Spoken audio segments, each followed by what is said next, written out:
দক্ষিণ পূর্ব এশিয়ার জনপ্রিয় ফল রামবুটান এখন চাষ হচ্ছে সিলেটের বিয়ানীবাজারে। আজ আমরা এসেছি লাউতা ইউনিয়নের জলডুব পাটুলি গ্রামে, যেখানে উদ্যোক্তা ফয়জুর রহমান নিজের বাগানে চাষ করেছেন রামবুটানের। আজকের পর্বে আমরা তুলে ধরব উদ্যোক্তা ফয়জুর রহমানের রামবুটান চাষের সফলতার গল্প। পুরোটা সময় জুড়ে আমাদের সঙ্গে থাকুন আর উপভোগ করুন আমাদের কৃষি, আমাদের কৃষক।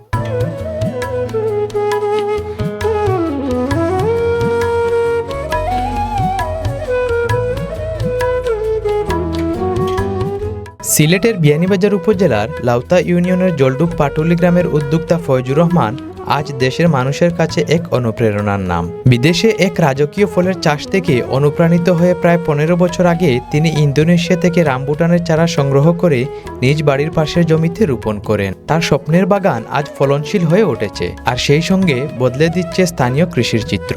সর্বপ্রথম আমি ইন্দোনেশিয়াত বেড়াতে গেছিলাম। ওখান থেকে আমি দেখছি যে তাদের অনেক বাগান দেখছি যে রামবুটান ধরছে বা বাজারও বিক্রি আর খাইতে, আমরা কিনিয়া খাইছি।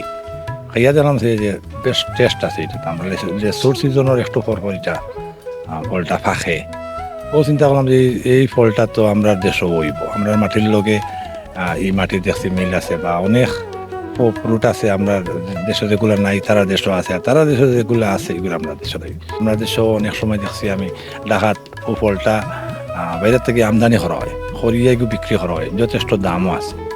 ওখান ভাবি চিন্তা করলাম মনে হয় আমরা দেশে হইব। ওখান থেকে একটা সেরা আমি পরে আনতাম পারছি না, কোনো এক কারণে এয়ারপোর্ট থেকে আনতাম পারছি না। পরে আমার আত্মীয়জনদের দিয়া সোয়ে পাতার একটা সেরা পাইছিলাম। ও সোয়ে পাতার সেরা আমি ওটাও আমার মা গাছ মানে রইলাম, পরিচর্যা ঠিক মতো করলাম। আস্তে আস্তে দেখা যায় 4 বছর 2 মাস মনে হয়, একটু কম বেশ হইতে পারে। 4 বছর 2 মাস পরে আমার প্রথম ফল ধরছে। উষ্ণমণ্ডলীয় ফল রামবুটান দেখতে লিচুর মতো হলেও এর বাইরের খোসা লাল বা হলুদ রঙের এবং খোসার চারপাশে নরম কাটার মতো লোম থাকে। দক্ষিণ পূর্ব এশিয়ার ইন্দোনেশিয়া, মালয়েশিয়া ও থাইল্যান্ডে এই ফলের উৎপত্তি হলেও এখন বাংলাদেশে এর চাষ হচ্ছে। বর্তমানে ফয়জুর রহমানের বাগানে রয়েছে শতাধিক রামবুটানের গাছ, যার মধ্যে 60 থেকে 70টিতে লাল টকটকে ফল ঝুলছে। প্রতিটি গাছ থেকে গড়ে 150 থেকে 200 কেজি ফল পাওয়া যাচ্ছে। এখন আমার 100টা গাছ আছে, 2-1টা বলানো হইতে পারে। আর ফল ধরছে এবার 72-73টা গাছে ফল ধরছে। বড় গাছে আমার আনুমানিক 120 কেজির মতো ফল আছে। ইতিমধ্যে তার বাগান থেকে সরাসরি বিক্রি শুরু হয়েছে এই পুষ্টিগুণে ভরপুর ফল। দেশের বিভিন্ন প্রান্ত থেকে ফল ব্যবসায়ী ও খুচরা ক্রেতারা আসছেন তার বাগানে।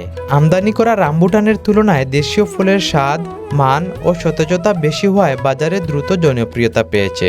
স্থানীয় বাজারে তিনি প্রতি কেজি রামবুটান বিক্রি করছেন 1000 থেকে 1200 টাকায়।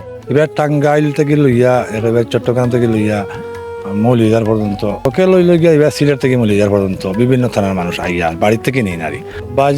বাজারের এটা অনেক দাম, 1600-1800 পর্যন্ত, 1520 হয়। আমি আমার এটা ফলটা ছড়িয়া ফোড়া লাগিছে এইভাবে দিয়া চিপ রেটে মাসে খাওয়ার লাগি, সিনার লাগি আর আমি 1200-1000 টাকা করে বেশি দিই। লোকাল মানুষের মানে আমরা সিলেট বিভাগের মানুষের নিয়ে দিয়ে কমাইয়া দিলেই। ফয়জুর রহমানের স্বপ্ন এখানেই থেমে নেই। দেশের চাহিদা পূরণের পাশাপাশি তিনি ভবিষ্যতে রামবুটান বিদেশে রপ্তানি করার পরিকল্পনা নিয়েছেন। এজন্য তিনি বাগানকে আরও বৃহৎ আকারে গড়ে তুলতে কাজ করছেন। ভবিষ্যৎ পরিকল্পনা আমি আগেও বলছি যে এই ফলটা রপ্তানি করতে করে আমরা বাংলাদেশে, বিদেশ থেকে আনে। আমার লোকে সব বাংলাদেশের 2-3 জায়গাতে খুব বাগান আকারে হইয়া আছে আমার পরে আরে আমার জানা মতো। আমার জানা হইলো যে সারা বাংলাদেশে ছড়িয়া পড়ে তেলে বিদেশ থেকে আর একটা আমদানি করা লাগলো না, বরং তো আমরা রপ্তানি করতাম।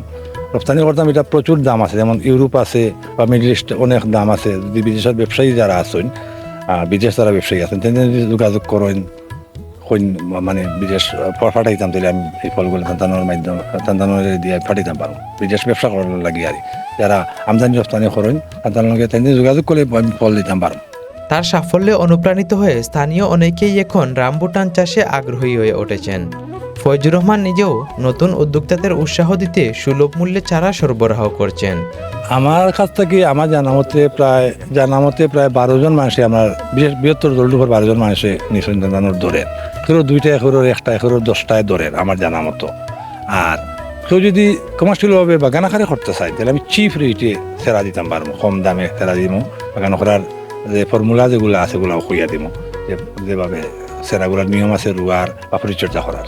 বিভিন্ন মানুষ প্রতিদিন আমরা বাড়ির বাগানও অনেকে ফল খাওয়াতে বাগান দেখাতে আইন, আমরা খুবই আনন্দ বোধ করি, গর্ববোধ করি। অনেকে বিভিন্ন দূরে দূরে জায়গাতে আইন, আমন্ত্রণ থাকবো আপনারা যারা আসেন বিভিন্ন জায়গা, এরা আমরা বাগানও আইতে পারবা, ইয়া ফল খাইবা, আর যারা সেরা প্রয়োজন তারা সেরা আনতে পারবা। স্থানীয়দের মতে চাকরির পেছনে না ছুটে পতিত জমি কাজে লাগিয়ে রামবুটান চাষ করলে জীবনযাত্রার আমূল পরিবর্তন আসবে। যেভাবে আজকে বিদেশমুখী প্রবণতা আমাদের ইয়াং জেনারেশন আজকে নাই, হতাশায় ভুগছে যে তার কর্মসংস্থানের জায়গা নাই, কিন্তু আমি দেখছি এটা একটি অবশ্যই যদি একটু চিন্তা করে, আমাদের জলডুপে তো অনেক বাড়ি অনেক জায়গা পড়ে আছে, এইসব জায়গায় যদি তারা চিন্তা ভাবনা করে এই ধরনের ফলের বাগান করে, বিদেশ যাওয়ার কি দরকার।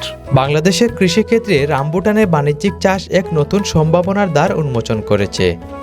এই ফল পুষ্টিগুণে সমৃদ্ধ, যা শুধু মানুষের স্বাস্থ্যের উন্নতিতেই সহায়ক নয়, দেশের অর্থনীতিতেও ইতিবাচক প্রভাব ফেলতে পারে।